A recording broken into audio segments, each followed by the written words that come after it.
అందరికీ నమస్కారం. పాత్రికేయ మిత్రులకి, మీడియా సోదరులకి, ఇక్కడికి వచ్చిన పోలీస్ డిపార్ట్మెంట్ వారికి అందరికీ స్వాగతం, సుస్వాగతం. అలాగే ఇందాక ఈ వేదిక మీద అద్దిరిపోయే డ్యాన్స్ చేశారు. కళన్నా కళాకారులన్నా చాలా ప్రేమించే జిల్లా ఒకటి ఉందంటే అది విశాఖ జిల్లా. ఎంతోమంది కళాకారులు ఇక్కడి నుంచి వచ్చారు, డైరెక్టర్స్ వచ్చారు, మ్యూజిక్ డైరెక్టర్లు వచ్చారు. కానీ విశాఖలో ఒక వజ్రం ఉంది. ఆ వజ్రం పేరే పూరి జగన్నాథ్.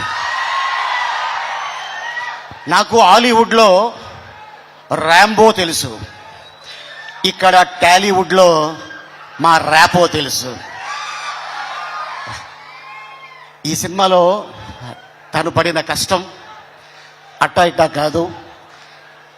సాంగ్ షూటింగ్కి వెళ్ళా ఒకరోజు చూద్దామని సెట్కి. తను నిరంతరం కష్టపడుతూనే ఉంటాడు. తన ఎనర్జీ తోటి, ఇక పూరి జగన్నాథ్ గారు డైలాగ్స్ తోటి, మణిశర్మ గారు మ్యూజిక్ తోటి, తన స్టెప్పులతోటి, స్టెప్ అమ్మార్ మీరు చూశారు, ఇందాక టీజర్ చూశారు. ఇది ఒక అద్భుతమైన సినిమా కాబోతుంది మా పూరి జగన్నాథ్ గారికి. మళ్ళీ పూరి ఎక్కడ తగ్గడో, కరెక్ట్గా ఒక ట్యాబ్లెట్ వేస్తాడు అంతే. ఆ ట్యాబ్లెట్ రేపు 15వ తారీఖు రెడీగా ఉంది. సో మీరందరూ రెడీగా ఉండాలని, అలాగే పూరి ఫ్యాన్స్కి, రామ్ ఫ్యాన్స్కి. ఇందాక మరి పూరి జగన్నాథ్ గారు తీసిన సినిమాలో అవ్వచ్చు, మొదటి సినిమా బద్రి,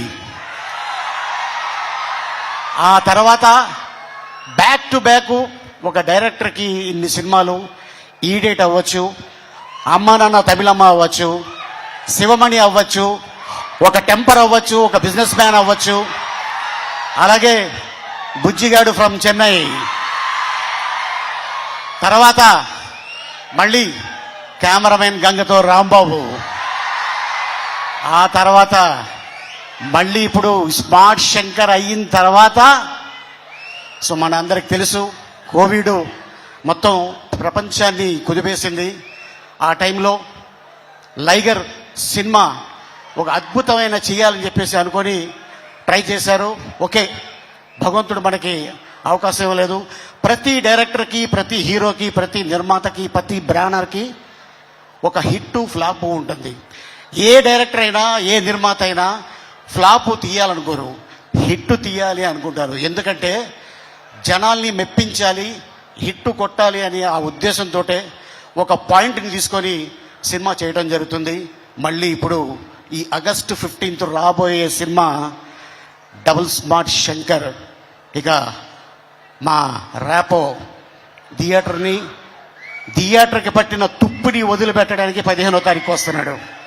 సో మీరందరూ రెడీగా ఉండండి. అలాగే ఇక మా కావ్య క్యా కామ్ కర్ దియా, అరే రే రే రే రే, అమ్మాయి ఏం డ్యాన్స్ చేసిందంటే అద్భుతంగా డ్యాన్స్ చేసింది. అలాగే ఇక మా వంశీ, అలాగే మా భద్రం, మా విషు, తను కూడా చాలా కష్టపడి, అలాగే మా నిర్మాత చార్మి కౌర్ గారు అండ్ ఎంటైర్ యూనిట్ ఈ సినిమాని సక్సెస్ చేయాలని చాలా కష్టపడ్డారు.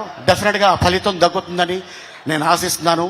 సో మా నమ్మకాన్ని మీరు ఒమ్ము చేయాలని నేను కోరుకుంటున్నాను. ఈ సినిమా పెద్ద హిట్ అవ్వాలని ఆ భగవంతుని కోరుకుంటున్నాను. ఈ అవకాశం ఇచ్చిన విశాఖ ప్రజలకి ధన్యవాదాలు. Thank you so much. Once again happy friendship day. Oh happy friendship day Ali గారు. మీకు కూడా థ్యాంక్ యూ సో మచ్. కాదు, మీరు ఆ లాస్ట్ డైలాగ్ ఏదో ఆ లాంగ్వేజ్ లో ట్రై చేస్తారేమో అనుకున్నా నేను.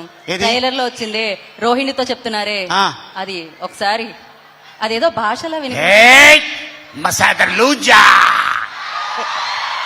దాని అర్థం ఏంటో తెలియదు. ఇది అర్థం ఏంటంటే, ఇది అమెజాన్ ఫారెస్ట్ లో ఒక లాంగ్వేజ్ ఉంది.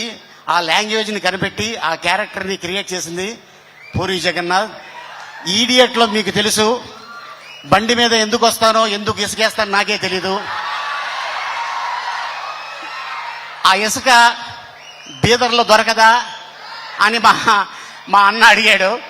అది అక్కడ దొరకదు, ఇక్కడి నుంచి తీసుకెళ్తానని. కానీ ఇసుకే చూశాడు, కానీ నేను తీసుకెళ్ళేది ఇంకోటి బండ్లు. అదనమాట. So thank you so much. దాని అర్థం ఏంటి అంటే హ్యాపీగా నవ్వుకోండి అంతే. నాకు అది తెలుసు. డెఫినెట్ గా ఎస్. నా కోసం ఆ లాంగ్వేజ్ కనిపెట్టి రాసి నువ్వు అద్భుతమైన క్యారెక్టర్ సృష్టించి చేశా. అండ్ నేను కూడా ఆ బట్టలు ఇందాక అడిగావు కదా, అది బాగా చల్లగా ఉంది. బొంబాయిలో షూటింగ్ చేసాం. అది కాయ కచౌడి అన్నమాట. ఓకే అండి, ఓకే. నేను దీని అర్థం తెలుసుకోవాలనుకోవట్లేదు. Thank you so much Ali గారు, thank you. And yes, Puri Jagannadh. నాకు తెలిసి ఈ పేరుకి పరిచయాలు అవసరం లేదు. ఈ పేరు చెబి